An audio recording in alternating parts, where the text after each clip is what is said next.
You are now listening to Soundspace, the podcast where we interview experts and professionals in the space of sound. Hello, everyone, and welcome back to Soundspace. I am once again joined by my amazing co-host, Anthony Cacci. Anthony, how are you? I'm good, man. How are you? Doing very good. Very excited about today's guest. We have Tiana McLaughlan with us, someone who has done the Electroacoustic program with us. If you are a fan of DJing, electronic music, electroacoustic music, creativity, performance, just musical inspiration, you're going to love this episode. Please let me introduce her to you. Tiana is an artist, producer, and DJ who goes by Honeydrip from Montreal, Quebec. She has a minor in Electroacoustic Studies from Concordia University, where she explored the basics of modular synthesis and composed several pieces on a Doepfer. There, she experimented with sound design, foley, soundscaping, and was also a member of the Concordia Laptop Orchestra. She has also had one of her pieces selected for the 60 by 60 festival at that same university. She has released a debut 4-track EP entitled Anti-Ego with songs such as Brand New Flava, Outta Here, and Waistline. Her music varies from many genres such as techno, dancehall, Caribbean-infused electronic, and leftfield dance music.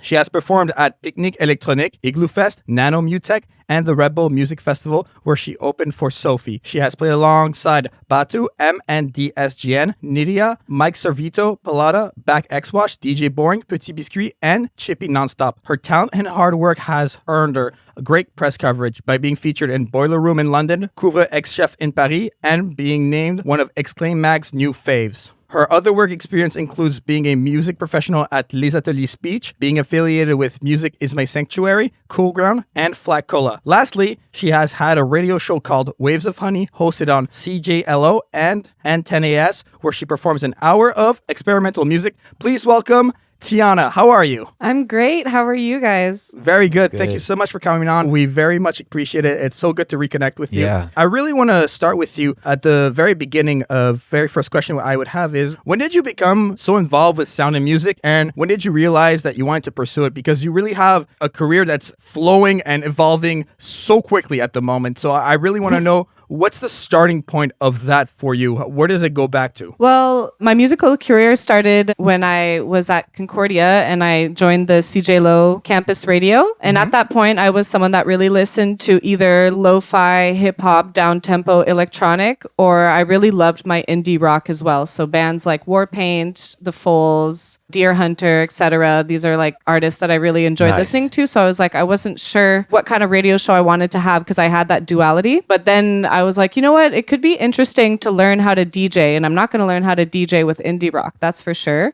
So I chose the latter genre. And from that point on, it's like I wanted to offer a radio show where the music was seamless instead of like those that you would typically hear on the FM, which is like you play the song and then it stops or they like fade it out. Right. I wanted to actually have the songs meld together. So that's why I learned how to DJ at that point in time. That's awesome. Right. Very cool. That's very cool. Can I just say that I absolutely love the name you came up with? It's so cool. Waves of Honey? Waves of Honey. Or even your stage name, Honeydrip, is really cool. I'm curious, how did you come up with that? Yeah, I'm pretty proud of it as well. I mean, honestly, it was a that? bit of a fluke. A fluke? A bit of a fluke in a sense, Okay. but Is there a story? I'm really happy. Yeah, there is. Well, so just for the radio show, before being a DJ, I had the radio show, which I called Waves of Honey. And that was because I was just looking for like a nice name to kind of suit the vibe that I intended on offering, which was like smooth, down-tempo, chill vibes. So I was just scrolling through Instagram and I saw this picture that a photographer took of like the beach and they said Waves of Honey. And I was like, oh my gosh, like that's so beautiful. The imagery of that, you know? So I was like, okay, well, I think I found my show name. And then from that point on, I was like, okay, I want like a host name too. Like I want an alias. So I was really into, what's that group again with Tyler, the Creator? Odd Future. Okay. So I was really into that group at the time. And one of their music videos, they say the word Honeydrip. Like they're calling these girls Honeydrip or whatever. Yeah. And I was like, oh, that's a cute like word. I didn't really know what it meant at the time. I think now as I'm older, I'm like, oh, that's maybe a little sexual there, but whatever. But yeah, I chose Honeydrip. And then at one point I was at a concert and I met this guy and I was telling him about what I do. And he was like, oh yeah, Honeydrip. And I'm like, no, it's Honeydrip. But I was like, Honeydrip sounds really nice. It So does. I just kind of stuck with it at that point on. Definitely. That's really awesome. Yeah, no, it's a good fluke. No, it is a good fluke. And honestly, the thing with artist names, I feel like you know when it's the right one. You know what I mean? Like you can, when we were like trying to figure out names for the podcast, we had like a list and we're like, no. And then when it hits you, it just like, it hits you. Like there's no denial. There's no going back. It's like, I'm jumping on that boat and we'll see where it goes, you know? So yeah, for sure. Because like no regrets even now, you know, like it's been 6-7 years that I have this name and I still love it just as much as the first time. It's yours. You own it. Yeah. Yeah. Yeah, I get a little possessive sometimes when I see people with related names, but I'm like, I don't own the word honey. Honey has existed before I. Yes. So just to let you know. Yeah. No, it's public domain. It's public domain, exactly. Yeah, honestly, the same with my DJ name. Like I actually had to change it. Like it was literally my last name, Catchy, but I had to change it because it was already used. So I was like, yeah, it is what it and is. sometimes it's used by people that aren't even active, you know? Yeah. Like I've been trying to get my Honeydrip page, like, because on Instagram, my Honeydrip has 3 Ps, but there's one page that has exactly just Honeydrip with 1 P as I like to write it. And it's not even an active page. It's just like, you know, no pictures or anything. It's just there. And I really want to take it over. But like, so I report it every like once a year when I remember. But nothing has come of it yet. We're going to go report that page right now. Yeah. Exactly. If you're listening to this episode, you know what to do. Yeah. If I don't already have it, everyone go report. Yeah, exactly. And so that's how the name came about. But what was the inspiration behind becoming an artist and creating Honeydrip as an artist, as an entity? I mean, at that time, I was really someone who didn't envision herself enjoying like dance music when I would hear it. So I went through a phase of really liking dubstep. I was about 17 and I was going out to those like random raves. That only lasted a summer. So then after that, I just really stuck with the chill music. So like Honeydrip's persona in the beginning was just meant to be someone that was like very chill. If you imagine a wave of honey, it's slow and it's smooth. And that's kind of the sound that I wanted to portray at that time. And I only started getting into dance music like a couple of years after DJing, because everything I always played was like really perfect for like an opening set in a club, you know, from like 10 to 11 p.m., just like to get a vibe going. I was good at curating vibes. So that was the initial persona. And then I just kind of stuck with the whole, like with Honeydrip, there's still like an element of what I used to play back then in what I play now. There's still like smooth, melancholic synths, chuggy kind of beats that are like, you could choose to dance quickly to them or you could choose to dance slowly. It's kind of ambiguous, the music that I play in that way at times. And I stuck with like kind of like the gold color of honey. Like, you know, my skin is like a nice brown and my hair is like, I dye it kind of like a goldish blonde color. I like to stick with that kind of imagery of honey. Okay. Right. Very cool. Nice. So moving on to like your academic side, we all met at Concordia. We all met in the electroacoustic program. So can you just talk to us a little bit about what was your experience in the electroacoustic program like? It was an interesting experience, honestly. When I first signed up, it's because I knew I wanted to produce, but I do struggle with self-discipline. So I wanted to like get into a program where I'd have no choice but to deliver and to like learn stuff, you know? So that's one of the main reasons that I applied. Okay. And getting in there, I really did not have really any experience as a producer. I just kind of like messed around on Ableton and I had a friend show me like how to do it a bit. So in the program, there's like some really, really talented people like yourselves. You know, I remember you both were doing really cool projects. And for me, it was just really an opportunity knowing that I didn't have the same skills as a lot of my peers to just learn from all of you and get to know people that have the same interests as I do, because I was coming from business school, the JMSB. Okay. Right. Where I felt maybe a little less in my place. So, you know, we had some funky teachers. They were interesting, entertaining at times. Yeah, for sure. But for sure. But overall, like, great experience. Nice. And what were like some of the biggest lessons that you learned from the program? One of the things that I appreciate the most, which is like how I approach my music now, is that they really taught us how to produce on a sound-based level. Like you really like you work on a sound and you work on it for like a really long time until it sounds like something you didn't even think it could become. And when I work with my productions, like I'm always messing around with the sounds and like using a bunch of like VSTs and plugins and just trying to make something like otherworldly in a sense, you know? So that's one of the lessons. Absolutely. And then also I had like a little bit of a down moment at one point because I submitted. So for my first year, my final project, I submitted like a song that was kind of like a beat. And I know that the teacher at that time really hated that, but I was like, no, but he's going to like this beat. Yeah, they were against beats. Yeah. But so I submitted that beat and he gave me a 30% for my final project. Luckily, I still passed the class, but like, yeah, it was really rough. So like that was kind of like a blow to my ego and like it was hard to get. But when I came back, the first project we did, I worked on it like a lot harder. Like, cause you know, a lot of producers, they're the kind where they work on music for like a really long time and then they're never satisfied and they end up not releasing. I've noticed that the way I am so far is like I actually know when to stop, and so I don't struggle with that. I'm like, you know what, like this is good, and I send it, and you know. But that's how I was for that project that I got 30% on, and then I was like, you know what, maybe I'm stopping too soon. Maybe I do need to push further. And so when I came back the following year for that project, I ended up getting 100%, and it was like I never worked as hard on a musical project before, so it was really nice to see that if I did put the effort in, that I could get a grade like the others, you know. Not fail. Yeah, I agree. Sure. But I also feel like in that program, whenever I wanted to make something that was beat based or like rhythm based or just, you know, something that had like a chorus or a verse, anything that would fall under the category of even somewhat predictable, I felt like it was always like shot down, you know? Anything I always that was felt like, grid based. yeah, anything grid based. That's the right way to say it. Because I had a moment where I decided to make a really weird blippy electroacoustic composition, and like the last 30 seconds was a freestyle rap. And that same teacher that I presented this to at the end was like, okay, let's try to approach this academically. I don't know why there's like a oh my gosh, there seems like to be a jump or like a gap between like grid-based stuff and academic compositions in that program. I never understood what that gap was, but I was wondering, like, as someone who was trying to fill the gap in a sense, what do you think it is? Why is it that people see music like that has a lot of legitimacy, very beautiful, very great, but then it just kind of falls flat on the ears of people who are teaching you and trying to like get you to a new academic level? I don't know. I never understood that. Did you see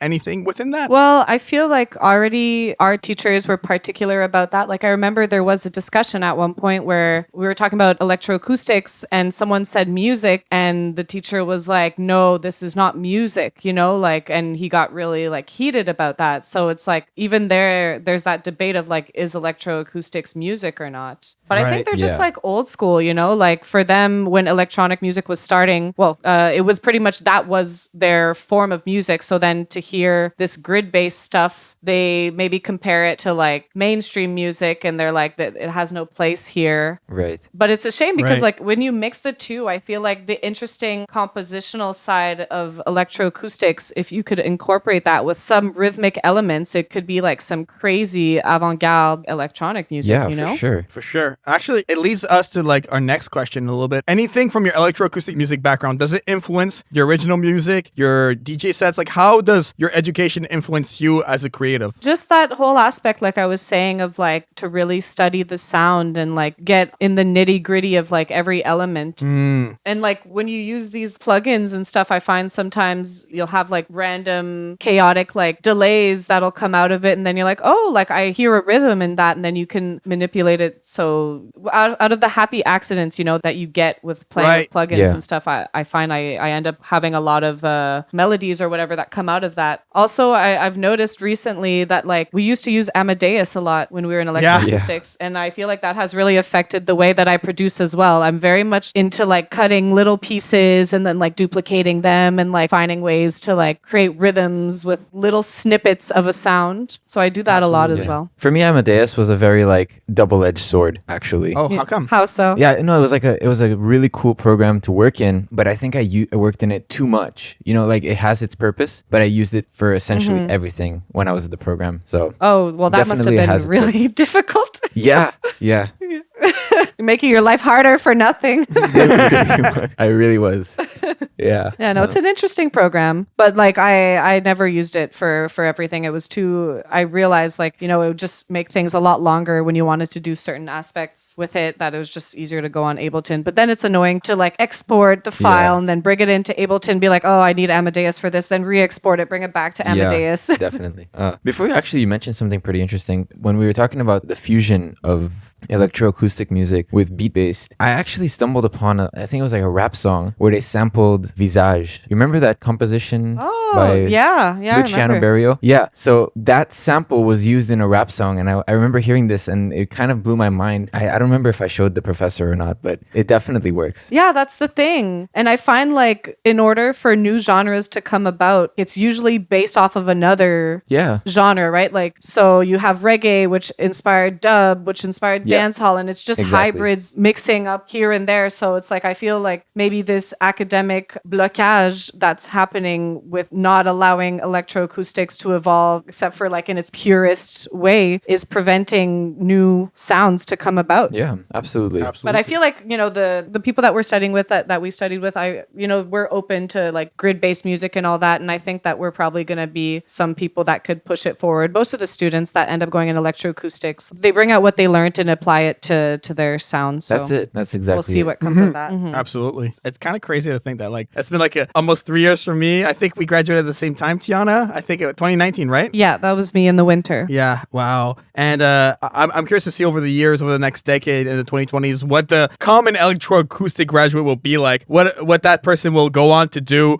Because so many people from so many backgrounds enter that program. People are technical, people are composers only, creatives only, and I think it's like off to the races when you graduate. Like some people end up here and there. It's always interesting to see where people end up being 3-4 years removed from graduation. Yeah. Some people end up doing podcasts. Yeah. Nobody in particular. Yeah, here we are. There's the people that go on and like make music for video games, and then there's like the people that like end up becoming like grandiose electroacoustic composers. Yeah. And then there's like the techno like DJs and producers. You know, there's like a few little options of where we can branch out from there. So it's pretty cool to see. Honestly, that is probably the coolest part about it. Like just knowing that there's so many possibilities just from this program alone. Exactly. Absolutely. Not many degrees offer that. No, I agree for sure. Like I did the UCAM graduate film music diploma, and everyone's kind of wanting to work in films, you know. Obviously it's a very specific thing, film music, but I felt very much more squished with like, okay, MIDI composing using your favorite VST, okay, Spitfire, you know. It was like always like the same block of things, of people, of what I want to accomplish, but it was so vast. And I think we bring the point home. The next thing I want to get into is the festivals you've gone into. I think this needs to be gone over in detail. You did 4 of them, so maybe just going down the line, which one out of the 4? Let's go with which one was the biggest deal for you, the most oh my god moment for you between Piknic Electronik, Igloofest, MUTEK, and the Redbull Music Festival. Which one was like the biggest deal for you? Let's start with that one. I think it would be the Igloofest, because it was like by far the largest crowd I've ever played for. It was like how many people? A sea of people, you know. I don't even know. I mean, how many people typically go? How many people typically go to Igloofest, you know? It's pretty big. Yeah. So, and I was on the big stage, right? Like the main stage. So it's like, it looked like 1,000, honestly. Wow. And it would make sense. I think they sell about 1,000 tickets per night, right? Like, but that was definitely the biggest moment. And I'm kind of happy, well, actually definitely happy that I opened, because that allowed me to like start off without like fainting, because there was nobody, you know? So it's like, I play my music, I get used to the stage and the space, and like, okay, I'm really here, like, okay. And then as the set went on, like people started filtering in, and then at one point I look up and it's just thousands of people and I'm like, okay, but I was hyped up, I had a drink, you know, like I was ready at that point. And there was like a really fun moment where like I was playing this track by God Colony and Flohio. And I don't remember if I think it was in the song, but there's basically a moment where there's kind of like a smash, and then like it goes quiet, and it's like right before the drop, and everyone kind of like stopped and they seemed confused. They thought something happened, and then the song just like, you know, like the drop happened, and then like everyone freaked out, and it was just like it was such a cool moment to witness. Even better if it would have been me who manipulated the mixer to do that sound, but I'm pretty sure it was in the song itself. Okay, that's awesome. And like, how do you prepare for like going on stage? Like, how do you handle stage fright? I'm still learning, honestly, because most of the gigs that I do, like especially because I'm a local DJ, right? In Montreal, we don't have like necessarily huge venues, and those that do exist, they're not necessarily for DJs like myself who play more niche music, right? So it's happened maybe like a few times where I've had like the actual stage nerves. I just try to like regulate my breathing for sure. Alcohol helps me. That as well. Yeah, for sure. And just like, you know, I know that it's going to go away after a certain period of time. It's like I used to get like the same kind of nerves if I was going to do like a presentation in front of class. And then every time it's like I'm really nervous at first, but then after like 5 minutes or whatever, standing up front, even if someone else is talking, you just kind of get used to it and then you calm down. So yeah, I would say alcohol, breathing. For sure. And just reassuring myself mentally that like it's going to be okay. Right. I also like to tell myself that I wouldn't be stressed like this if it wasn't important to me. Yeah, that's true. So it comes from a good place. Yeah, because for me, like I never did a festival. I never DJed at a festival, but I've been a regular at bars and I've done some clubs and private events and stuff. But there's a difference just playing background music at a bar and everybody's eyes are at you when you're playing at a festival. There's a huge difference. Oh my gosh. Yeah. For sure. I mean, you know, usually when I DJ, I freestyle it. But when it's for like big events like that, I do like to kind of pick some key songs that I'm going to play. I don't necessarily pick the order, but I'm like, these are certain songs that I want to play. And like, this is probably around the beginning. And this is like, I definitely need a starter track. That's for sure. Yeah. Pick the first track for sure. And then from there on, I got some that I want at the beginning. Some I think are like maybe if I'm losing the crowd, like, okay, this is a good one to like pick them back up, which like annoyingly, like this is something that bothers me. But usually if you're losing a crowd, you have to play something that's familiar to them and then they'll come right back to you. That's it. You can't burn through all the hits. Yeah, exactly. Learned that the hard way. Well, you know, I'll have like some kind of remix versions of hits if I really need them. But I'm just like, I prefer crowds that are there to learn, you know, introduce them to like cool sounds that are a part of like my universe. For sure. Absolutely. So you talked about Igloofest. Can you tell us a little bit about the other festivals that you played at? So I've done Piknic twice. Both experiences were extremely different because one was pre-COVID and the other one was COVID. So the first Piknic I did was a really great time. I had like my grandfather there. I had my little sister there, you know, because that's what's fun about these festivals too, is that it's like open to everyone. So it was nice to have my family be able to see what I do.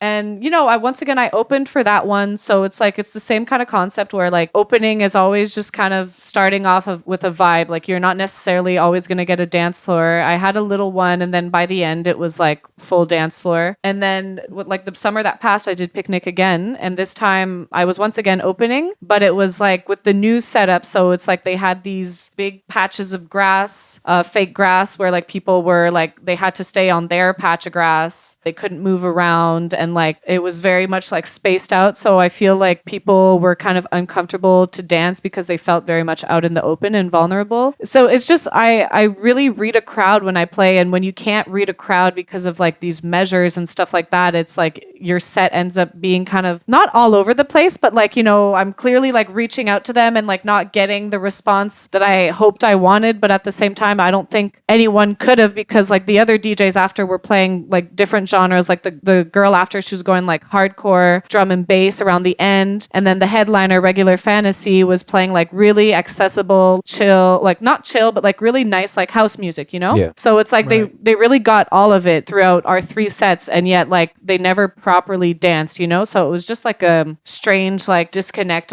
with the crowd and the artists. Okay. And I think that was pretty much Piknic this year overall, because it's just with the measures, it's really hard to reignite the same vibe that Piknic usually has when it's like, you know, hundreds of people like dancing together. I haven't you know? been back to Piknic during the pandemic. I've only been pre-pandemic. Yeah, well, pre-pandemic is a good time. Yeah, good times only. But we'll see what happens this summer, if they'll ease up on the measures and all that. Yeah, hopefully. Yeah, because there wasn't the vaccine passport at that time, so maybe that'll make a difference. Right. Yeah, we'll see how that maybe. Plays out. And what about the other ones were MUTEK and then the Redbull Music Festival. So how do those two compare to the Piknic and Igloofest? Well, the Redbull Music Festival was really fun. And it's a shame because the Redbull music in general doesn't exist anymore. So I'm really happy I managed to like collaborate with them at least once because... Oh, no? Yeah, no. So Redbull Radio doesn't exist anymore. Redbull Music Academy doesn't exist anymore. Anything that Redbull was funding music-wise, they just pulled out. Wow. So I managed to be able to be a part of that festival in Montreal, which was really, really fun. Like they always have had a huge budget to throw these events and these academies and all that. And I was actually there at the academy in Montreal. I didn't participate, but I did like a radio show at one point. And so I was in the building and it's like they had like caterers with like amazing food every day and people would just go eat for free. They had beer on tap. They completely retransformed the Phi Center and then turned it into a bunch of little bedroom studios with the actual theme of like bedrooms. And it was just like each studio had a different room. It was a really nice setup. And then they just took it all down and like went to another city.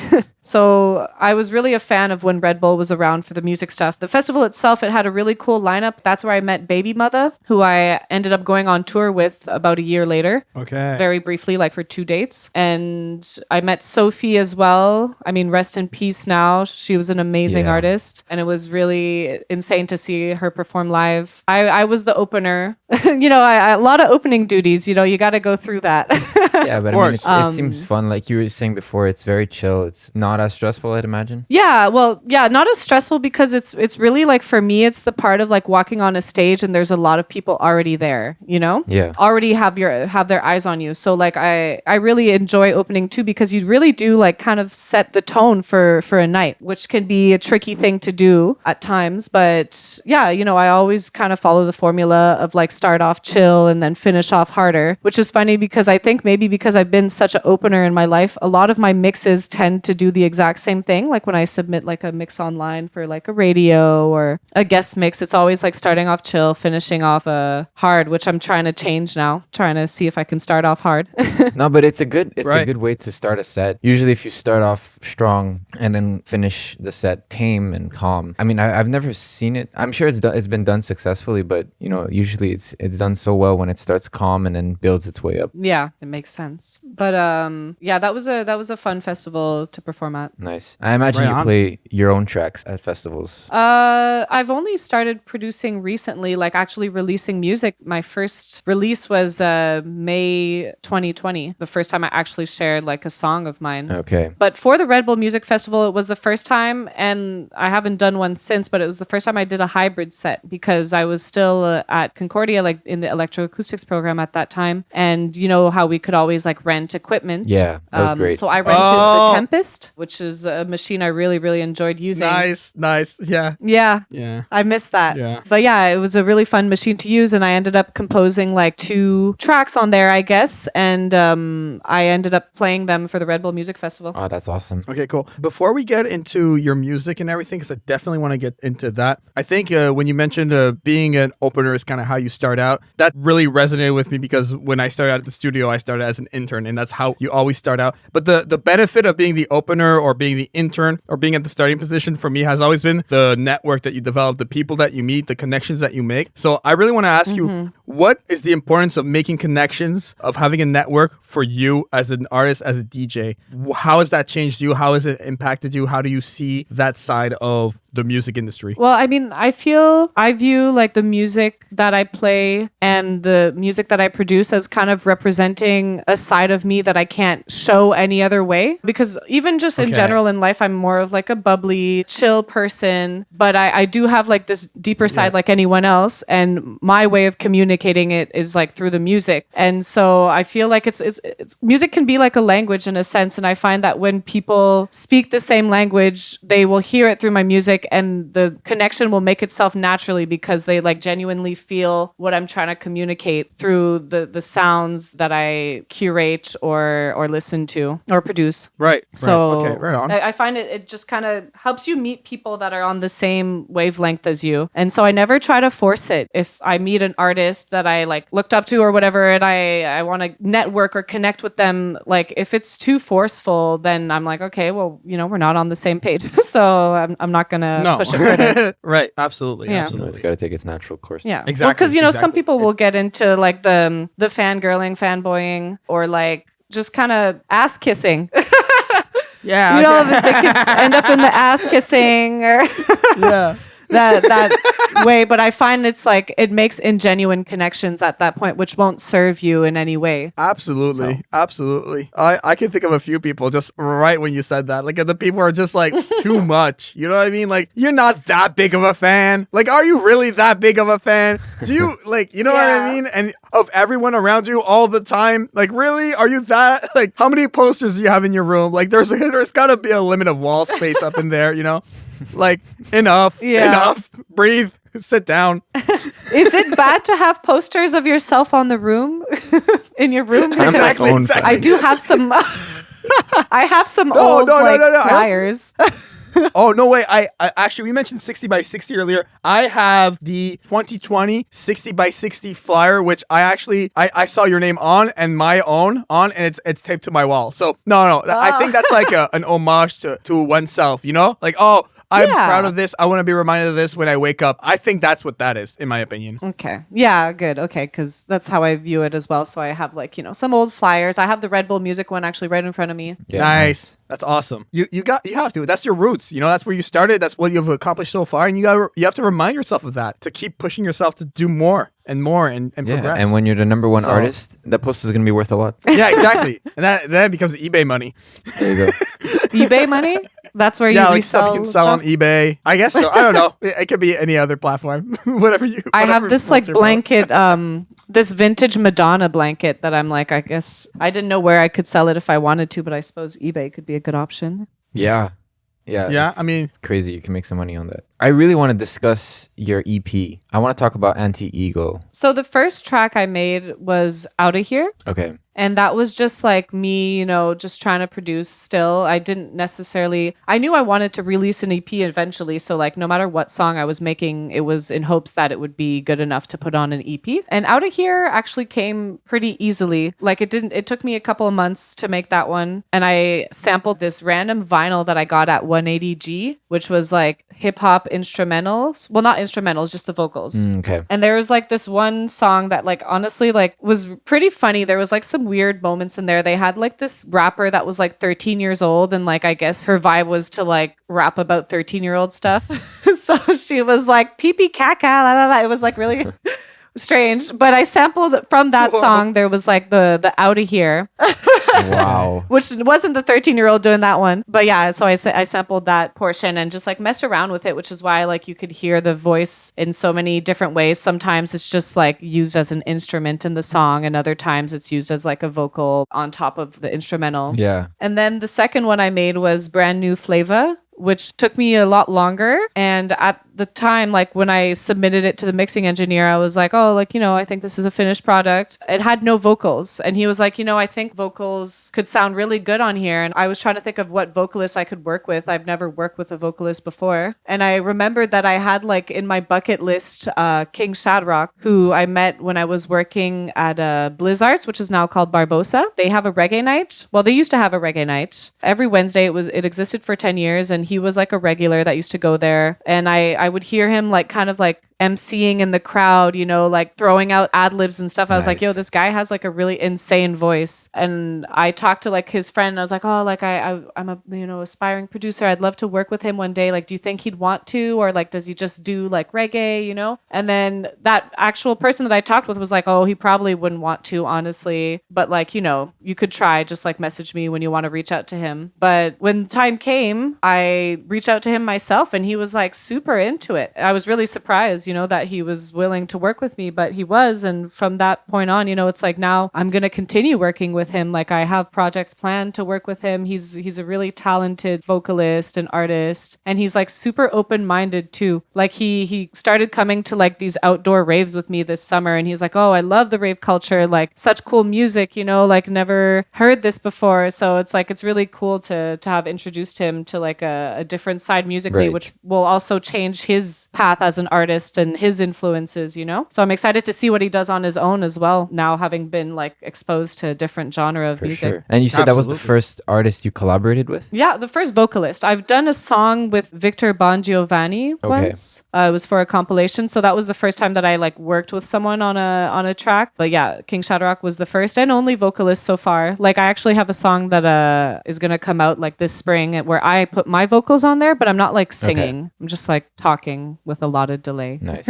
What would you say is the biggest difference from creating a track on your own and doing a collaboration? I think it's just like the expectations. Like I really want the artists that I work with to like what we made, you know? Especially having worked with like King Shadrach, you know, like I said, he comes from such a different background. And when we first released, like when I first had the first versions of the song, he liked it, but like you could tell that like it wasn't his jam, you know? And I was just like, I really wanted him to like see what I saw and hear what I heard, you know? But it took him a bit more time to like understand what my sound was. And now I think he's very happy with the song and, you know, wants to keep working with me. So I think that's a good sign just there overall. But Yeah, it's like, definitely. you have to compromise in certain ways when you work with someone else. And so you just kind of hope that those compromises that you made don't end up affecting the person's overall vision of the song, like, and that they can still appreciate what they did as like a standalone work Okay. of art, you know? Absolutely, absolutely. I think it goes back to that whole thing of networking and meeting people. Really allows to create a depth in your music that you yourself couldn't do on your own, because you need that other counterpart. You need that other vocalist or mix engineer or musician, whatever it is, Yeah. to Or just a new make the perspective song. in general. Exactly. Yeah. Exactly. Yeah, and I don't think the song would have been what it was without him. I was talking with like Yeah. this friend of mine in the UK, a new artist friend of mine, and he was like telling me like, oh, you know, like when I heard your project, the first thing that caught my eye was the music video that came with Brand New Flava, and then the second thing was King Shadrach's voice, and then I like listened a bit more, and I was like, oh, but this instrumental is sick too, you know? So it's like there's certain elements that are gonna catch different people's eyes, and like if it was just the instrumental beat itself, it wouldn't have been the same effect as like having, you know, his vocals on there and Right, having right, people right. latch on to like his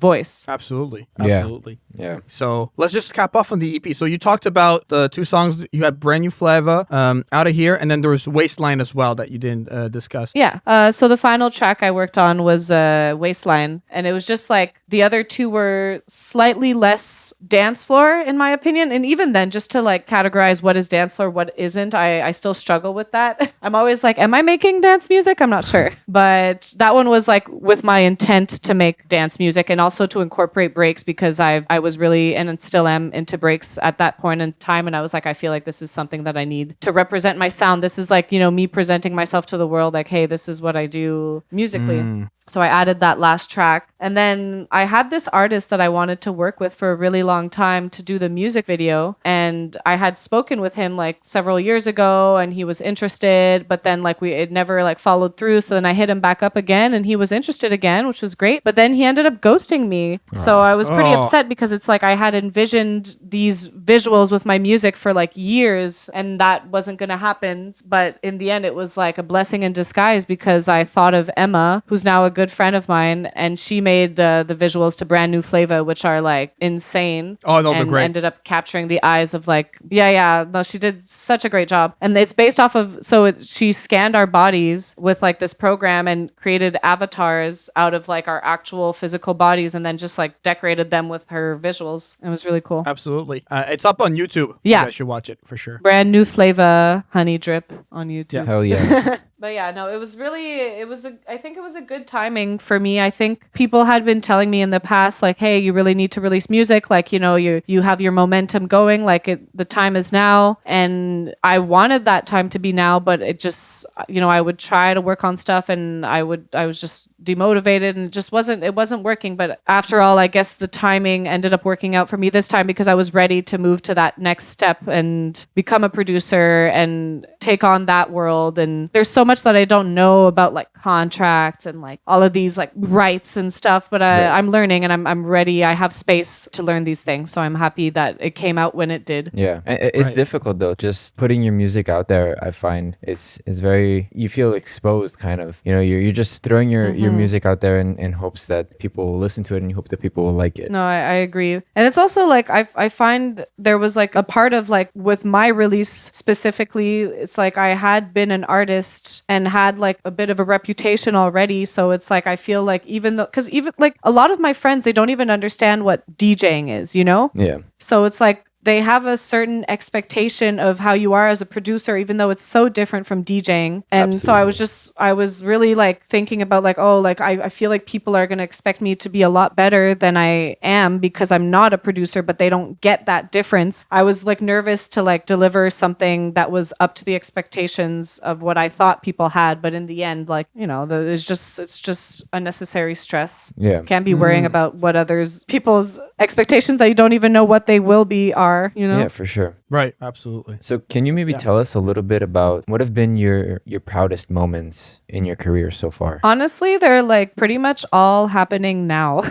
I think, you know, for sure, like the big gigs that I have done have been like very like memorable moments that I'll remember forever. But now it's like, I feel like, for instance, just all of these platforms that are showing support for me, that are platforms that I have listened to for years, that like I respect a lot, like DJ Mag, Ransom Note, Boiler Room, you know, all of these platforms supporting like my release and all that just has been very validating for me, and is just kind of makes me feel like I'm on the right path and all, and makes me very proud of like what I've been able to accomplish. Yeah, for sure. Right. So far as a new producer. Absolutely. Yeah, for sure. I think we talked about a lot of people that you toured with and a lot of people that you've collaborated with. But if you had to pick like one or maybe just two biggest musical inspirations as to where you're at now, like who has inspired you the most up to this point musically, who would that be and why? I usually have trouble kind of picking like one person because it's like fair enough. The way I do my music research and all that is just I have so many like tracks that are just like and it's the only track I have by like that artist, and then there's just like hundreds of artists, you know? Yeah. So I'd really just say overall I've been really influenced by what's going on in the UK. I find like a lot of the artists and producers coming out of there make some of my favorite music. I find that like the scene itself has been given the space to thrive, you know, in a way that here in Montreal, you know, they're always kind of trying to like cancel the culture and like ruin the culture, but over there they're allowed to thrive. And so there's just like so many cool radios, artists, nights, events going on, and I'd say like UK has been a pretty big influence to my sound, and the labels over there are releasing like really cool music. Yeah. Have you ever considered going to the UK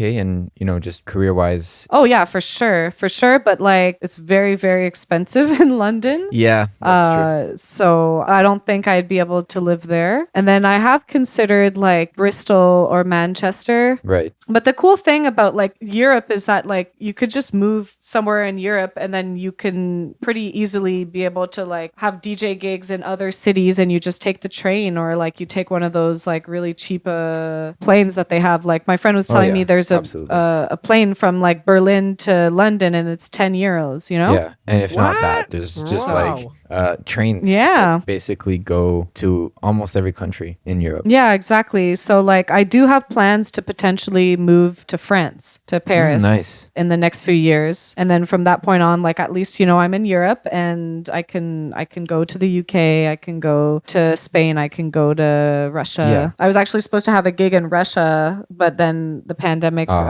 hit in 2020. Yeah, but I was set for a gig in Moscow. That's cool. Like a festival? Oh my God, that would have been so cool. A club. Oh, a club, okay. Yeah, no, like once you're in Europe, like it's obviously still difficult to get around, like if you have a gig somewhere in Europe, but it's definitely a lot easier to move around once you're already in Europe rather than just moving from a different continent. For sure. And like also the booking agents in Europe, they see that you live over in Canada or USA and they're like, okay, I'm going to have to really, really want to book this person to pay for their plane flight to get over here. Whereas like if I'm relocation in Paris, they're like, oh, easy easy peasy, like just a couple €100 or less, and like I can have them at my show here in Austria, you know? So Yeah, no doubt, of course. Yeah, definitely. You've performed at a few festivals. How do you go about being booked in such high-profile festivals? I mean, I've never been the type to, like, I haven't done that yet in Montreal, but like, you know, there are people that will send emails and send their press kit, and then, you know, they'll get a response that they're booked or something, which is something that I've done when I tried to get gigs in like different cities when I'm traveling. Right. But here in Montreal, they reached out to me. I think lucky I you. was just like, you know, I was already DJing around the city, so I was able to like get my name and some traction going around. And The power of networking. yeah, well, people, they stay aware, you know, like their job is to look around at what's happening in the scene and make sure their bookings are relevant. Right. And, you know, represent the scenes that are coexisting in Montreal. So for the festivals, they reached out to me. But like, you know, I also like through time, I ended up like getting to know people that work in festivals as well. So, I mean, not to say that it's because of that I'm getting booked as well, but like, you know, it's they know I'm out there, they know I exist, and they know I'm still pushing my career, and they're like, oh, well, Honeydrip. Well, Montreal is a pretty small city, so like, you know, you just need to know a few people and you can go places. Yeah, exactly. Absolutely. Maybe stepping back from everything that's performance, creation, and everything that is just really related to your music. What do you do, because you're doing so much stuff, right? What do you do to keep yourself like calm and collected and to not overwhelm yourself? Because I feel like we get so invested as creatives in what we do, into our music, our podcast, our show, whatever, that we can have a tendency to forget about ourselves and maybe our well-being. We can get very involved in just like a tunnel vision is something for me that I've struggled with personally. What do you do for yourself just to keep your mind collected and stay calm and just, you know, let the things flow? Because you are a very calm person to begin with, but is there anything else to it? I mean, I have no shame with allowing myself have me time. I actually think that I probably take too much me time, or at least in my mind, I feel like I do. So it's like my battle is a little different than probably maybe what you're living, because like I was telling you, like I know so many people that are like, oh, I produce like all the time, like every day, all day, and like I don't even want to get up and go pee, you know? And then me, I'm like, oh, like I chill a lot,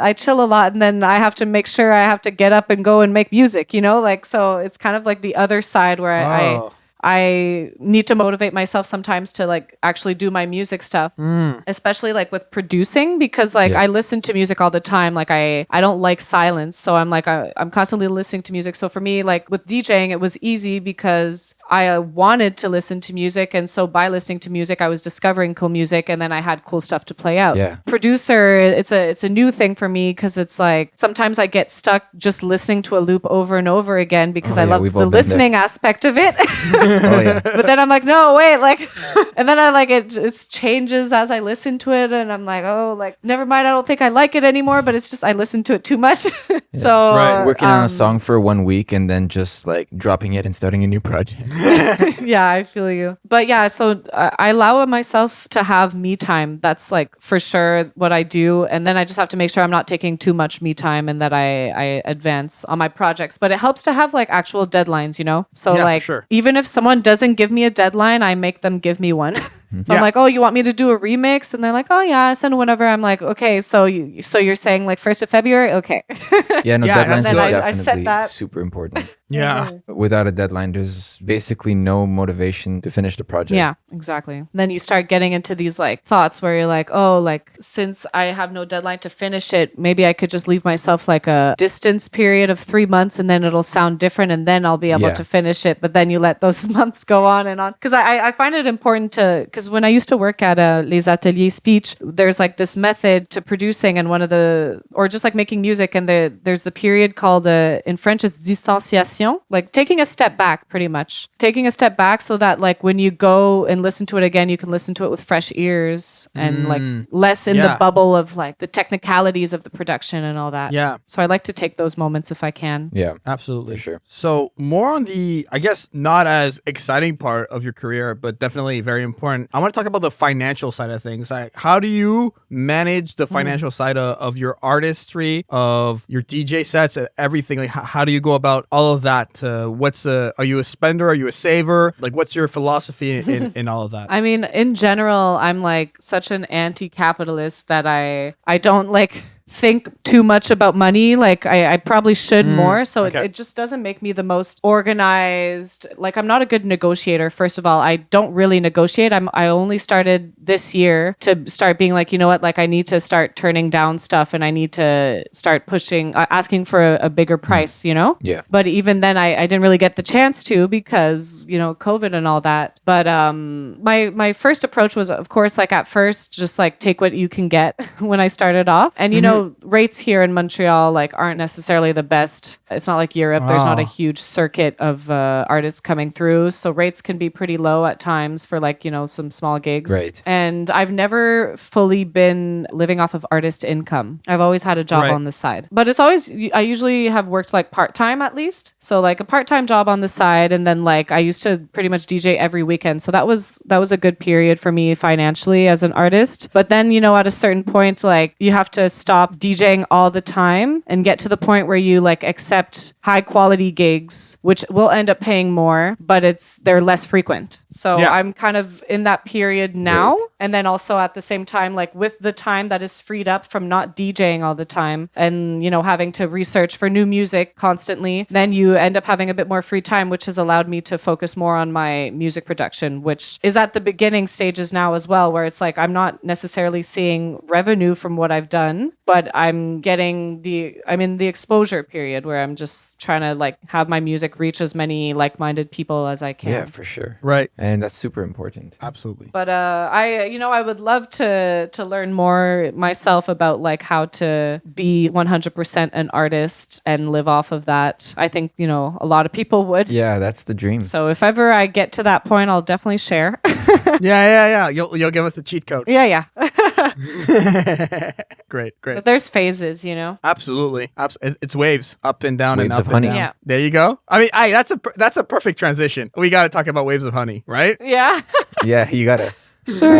Tell us about the show. Tell us about Waves of Honey. Well, I mean, Waves of Honey started off on CJ Low, like I said, and I was there for forget how many years. I think like 3-4 years I had a show there. And I remember like when I first had my show, it was Sunday nights and I lived in Hochelaga, which is on the complete other end of the city, like because the radio was in NDG, but like West NDG, like almost Montreal West. Oh, okay. And I would bike there every Sunday, which would take me an hour to bike and an hour to bike Good for back you. just to go do my show, you know, to whoever was listening. Nice. And, you know, at a certain point, like it started to get a bit far. I did end up becoming like a musical director there at CJ Low for like a short period of time, the electronic music director. And then at a certain point, it was too far and I had other stuff going on. So I ended up leaving CJ Low, but I had started at Antennas, which was a monthly show. Cause, you know, on a weekly basis, it was a lot of work, you know? So then I started Antennas, which is an online radio here in Montreal. And I was doing a monthly show and I'm technically still there, but like you can't go in person anymore. And that's what I preferred doing. So I haven't really been sending in pre-records. Hopefully it'll pick up again soon. Yeah, But honestly. but yeah, Dope. Waves of Honey has always been just associated to the radio side. I haven't really incorporated it with anything of my like in-person DJing or gigs or anything. Right, to diversify. Yeah. Oh, okay. Right, okay, That's cool. the beginning Right on. of Honeydrip.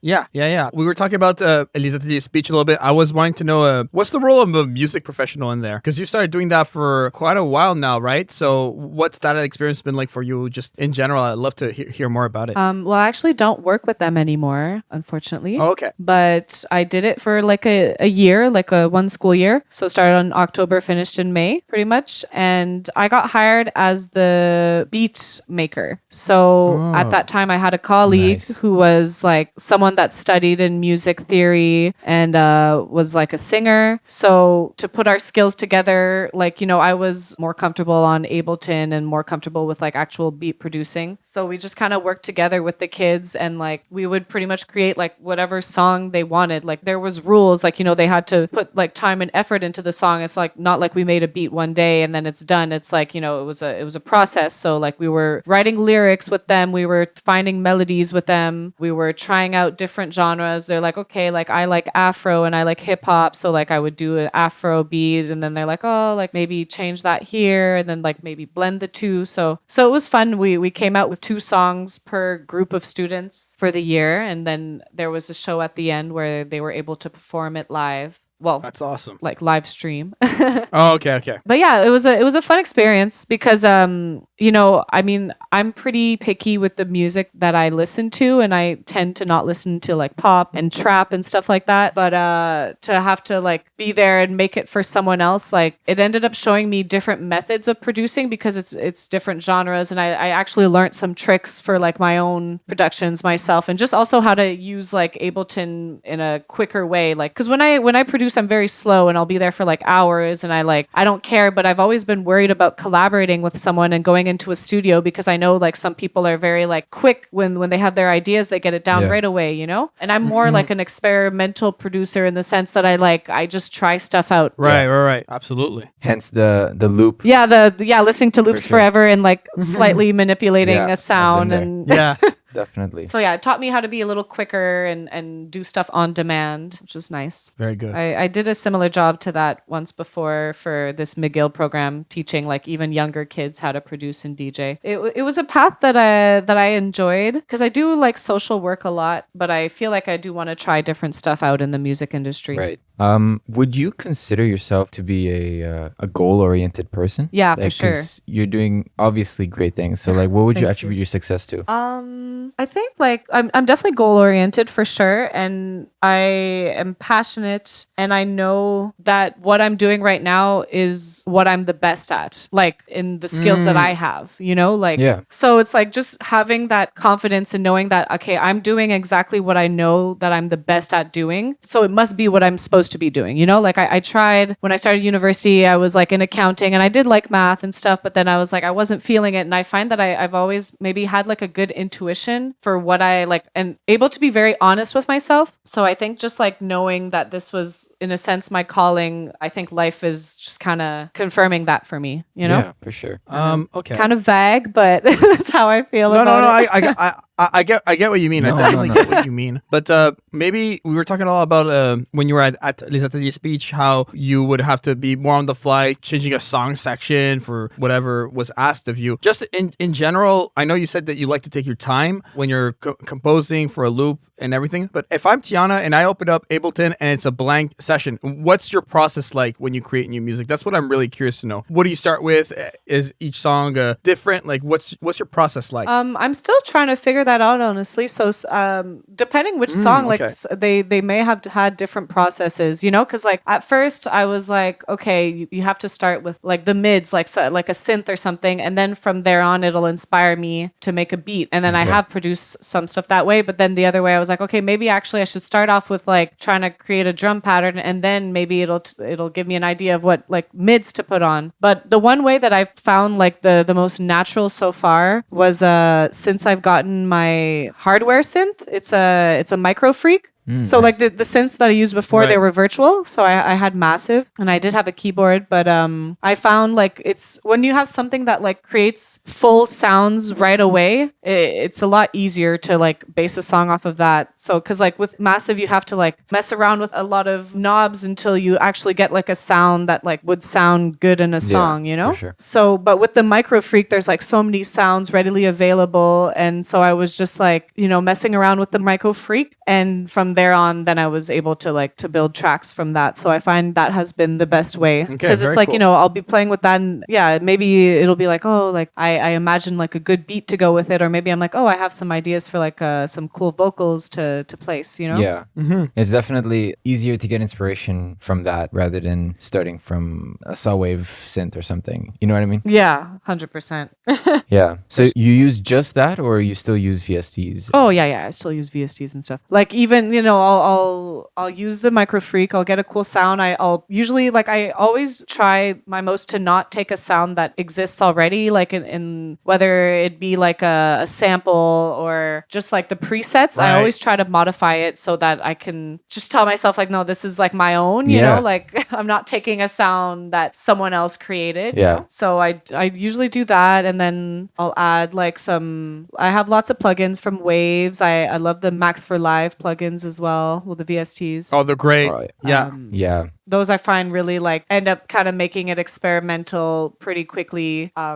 yeah, I enjoy those plugins. Nice. What are some other plugins that you like using? You know, like I said, like the Max for Live ones, like I love the Cut, Buff, and Shuff. I like the like reverbs that they have. With Waves, I really enjoy like the Smack Attack. I find it like makes your elements hit hard. Nice. I like the Valhalla reverb. Is it a reverb? Oh, yeah. I think it's a reverb. Yeah, Those are- Supermassive absolutely. Valhalla, Supermassive. Yeah, Yeah. Supermassive is amazing. Jaian convinced me to get the Valhalla reverb, and Oh, it's so I good. love it. Yeah, That's- isn't it $50 I've ever free? spent. no, Well, there's a Supermassive that's free, and then yeah. but the one that's really fantastic that I use like on everything, like literally every piano cover I do, is a vintage verb. Yeah. It's $50, and okay. I honestly is That's the not so best bad. reverb I've ever used. It's so good. It's so good. Best $50 I spend in terms of like a reverb plugin. Like I haven't gone back. I haven't gone back on any other reverb. This one like is on another level. Oh, okay. Well, good to know. Yeah. I'm writing it down. Yeah.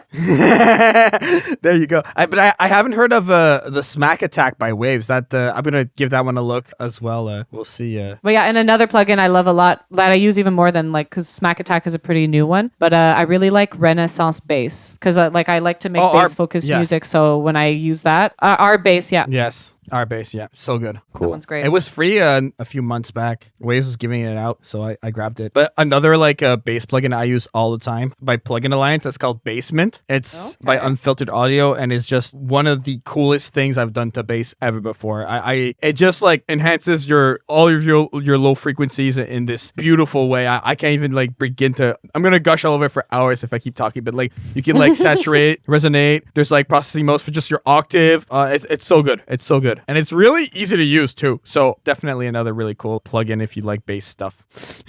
Oh, thanks for sharing. No, for sure, for sure. Yeah. I honestly cannot believe we have not talked about this yet because you're a DJ. Okay. So I wanted to know Yeah.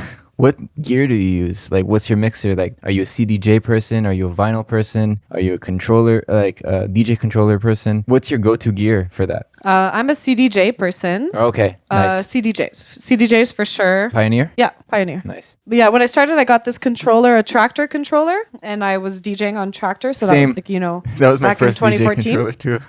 Sorry, continue. Yeah, so like the little like mixer one, it's just like 2 channels. Yeah, so I had that one, and when I do mixes, I still use that one because I find like it's just like it's so much easier to mix with that, right? So it's like you have more creativity to be able to do creative blends and like take more risks and stuff. Yeah. I find like that's good to use that controller, so that's what I like to do when I do like pre-recorded mixes for like a guest mix or whatever. But otherwise, every time I play at a party, it's with the CDJs, and I recently got some at home, but I got the 850s. Yeah. So I find like those are interesting to use, like because when I used to DJ like out and people would like have 850s for like an after party or Yeah. something, I would hate using them because like I wasn't able to DJ as Oh, really? cleanly, like with beat matching Yeah. and all that. And it just goes to show how equipment these days really helps to like have clean like beat Oh, matching. definitely. Like it just syncs up. Like I don't even use the sync when I DJ, but like even just by like setting the BPM as the same as the other one with like CDJs 1000, 2000, 3000. All of those, it just makes it so much easier to have a seamless DJ set. But with the 850s, I would play and I was like, oh my gosh, like I'm messing up so bad. So I was like, you know what, I want to tackle on these CDJs. Yeah. So this is what I got at home.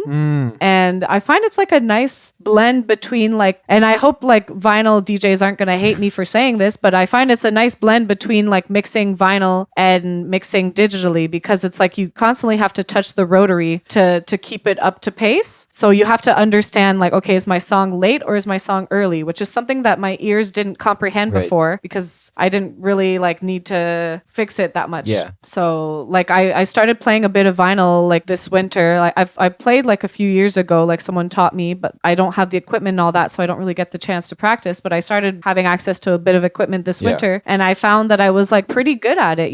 Like it was pretty smooth. I was able to like beat match, like not with too much difficulty, and I thank the 850s for that, honestly. Nice. But, vinyl DJing and a CDJ are two different ball games completely. Like, you cannot do quick mixing. I mean, I don't think so.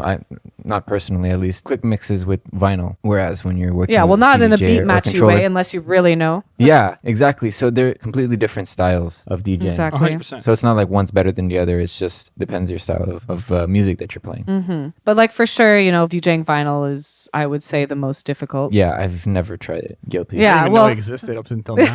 You didn't know DJing vinyl existed? Dude, that's how it started. No, I thought it was. Yeah, okay, it makes sense. What do you think but, they like, did I in the always just 70s, thought, man?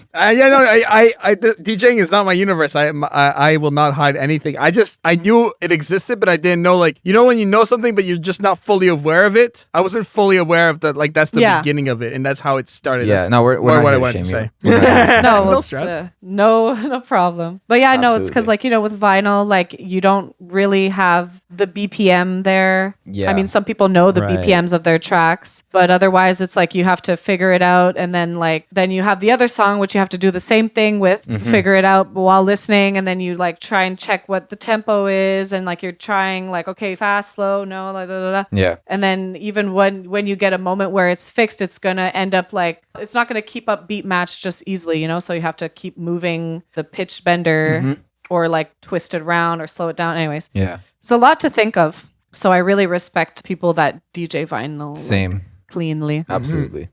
Okay. So obviously you collab a lot with audio engineers, and as an audio engineer, I'm really interested to know your answer for this. When you collaborate with one, what do you look for? Someone who's either mixing or mastering your tracks. Like, what's the important elements that a audio engineer that's gonna work with you must possess? Like, what are the key factors for you? Well, since I'm a new producer, you know, I'm still trying to figure that out. I haven't been necessarily disappointed yet. I kind of go to friends because I'm like, so my first criteria is like, are you a friend of mine? Because I want to support my people that have been there for me. And then I look at who they worked with too. You know, if they've made music that I enjoy, worked with artists that I consider to be of high quality, then that's just an extra plus as well, you know? Right. So Okay. I want people that understand the kind of music that I make and aren't going to try to make my song sound like a pop song or something, you know? So Yeah. it's just, I also look for like just understanding of my craft. Absolutely. I think that's like probably the most important part. Because there's some, like, you know, not every audio engineer is going to be diverse. No.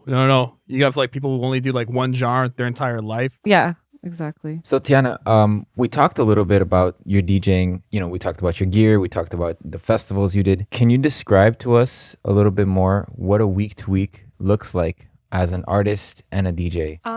Well, it's evolved a lot since pre-pandemic and during the pandemic and all that. Before the pandemic, my week to week was very much just consisted of constantly trying to find new Yeah. music, working on mixes, stuff like that. And then once I started adding producing, you know, I always try to find time at least once a week to work on music. But now since I actually have like deadlines with remixes and songs, I just I use my agenda a lot. So I just kind of put time aside to work on these songs that I have. Still constantly trying to look for music because even if I don't have any mixes, there will be one that will come up and I need to have some songs ready so I don't have to spend that extra time to do the music Yeah, research aspect of sure. it.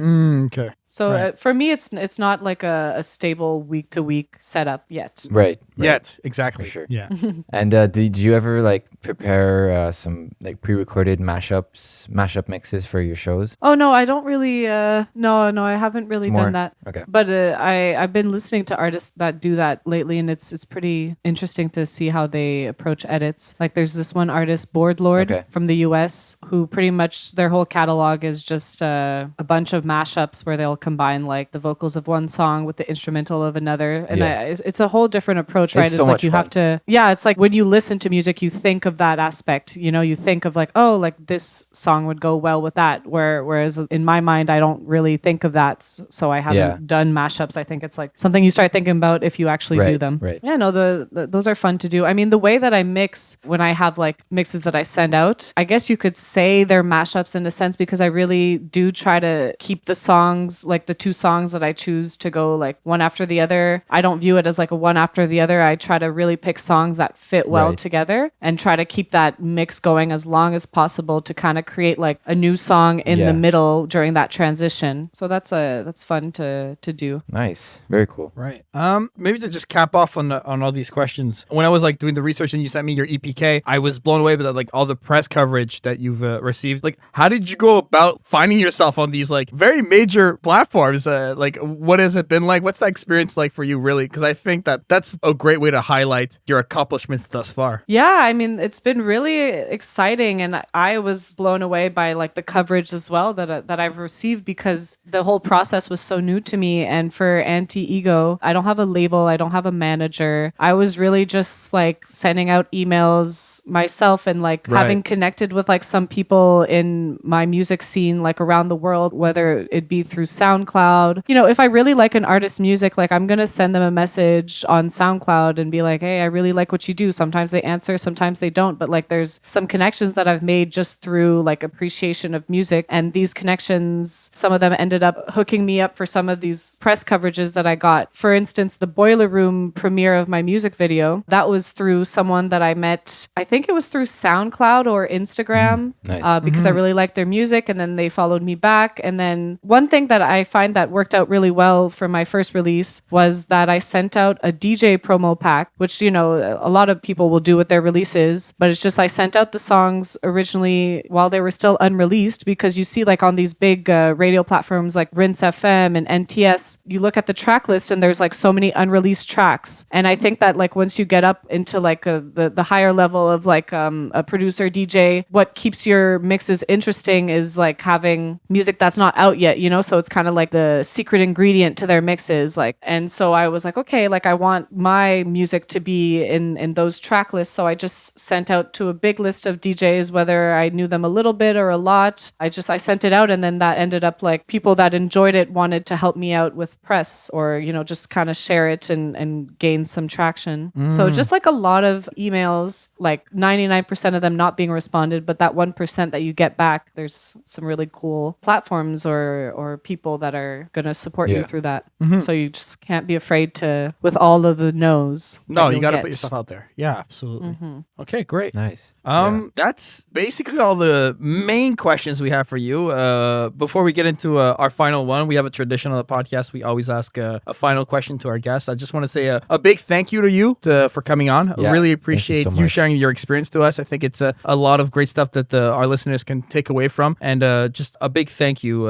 Really appreciate you taking the time. Thank you for having me. No, this has been lovely. Of course. Great. Thank you. So Tiana, we have created a little tradition here on Soundspace where we ask a final question to our guests. And my final question to you is, what is your advice to people who want to get into the space of sound? My advice would be just like, there's so many artists out there that are doing the same thing, and you can't necessarily not do something that sounds like what other people are doing, but I think you just need to be like 100% honest with yourself and honest with what you want to put out there and what makes you vibrate the most, and just go forward with that. So instead of trying to be someone else or trying to pick what's trendy and try to make it in that, because the trends change all the time, but who you are will always be the same. And it's normal that your sound will evolve, but it's just as long as you're being 100% honest with what you're interested in and what you want to do, then I think that's the best advice I can give. Thank you. Thank you. Thank you. And so if people want to find you online, obviously everything will be linked in the description, but please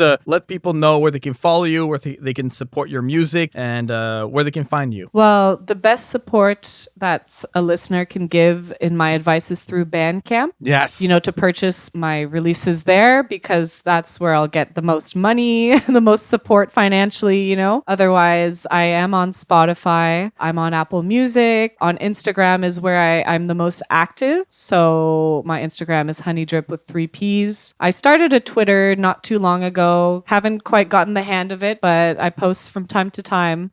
And yeah, just perfect. I would say Instagram is where I will, like, you know, share my releases and all that. Bandcamp is where I'll put anything that's out that is 100% mine. Nice. Perfect. Okay, great. Everything will be linked in the description. Please go follow her. Go give all of the love to her. Go give her all of her songs a listen. I've listened to all of them in preparation for this podcast, and I'm telling you, it's great music. So please go do that. It's honey to your ears. Oh. Honey to your ears. Nicely. I like that. Yeah, nicely said, Anthony. Well, Anthony, where can people find you? You can find me on Instagram at akachi.audio. That's ACACI.audio. And you can find me on Spotify as Akachi. Perfect. And you can follow the podcast on social media and on your favorite podcatcher. Just look up Soundspace. All of our links are obviously in the description. And for myself, if you want to follow me, just go to my website, jaianmusic.com. My @ is jaianmusic on everything. So basically that's where I'm at. And the artwork for this podcast is provided by GoPro Kyo. Go give him a follow on Twitter at GoPro Kyo. He does amazing artwork for all of the projects I do, and he's available for hire. He has great rates, and he is a workhorse. So for myself, Tiana, and Anthony, this has been another episode of Soundspace. Bye, everyone. Thanks. Bye-bye.